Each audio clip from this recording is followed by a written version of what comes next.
Today we're looking at the Excess Electrons Interactive Calculator, which converts between charge, electron count, current, and charge densities for engineering applications. This calculator has 6 calculation modes available in the drop-down menu. Calculate excess electrons from total charge. Calculate total charge from excess electrons. Calculate excess electrons from current and time.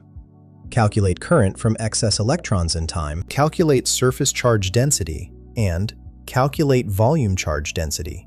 For this demonstration, I'll select Calculate excess electrons from total charge. The input fields include total charge Q, excess electrons N, current I, time duration T, surface area A, and volume 5. Only the relevant fields activate based on your selected calculation mode. Let's work through an example. When I enter a charge value in coulombs and click Calculate, the results section displays the calculated number of excess electrons. This represents the total electron count corresponding to that charge based on the fundamental charge constant. The calculator automatically handles the conversion using the elementary charge value of 1.602 times 10 to the negative 19 coulombs per electron. This tool streamlines charge to electron conversions for circuit analysis and electrostatics problems. Find the link in the description below.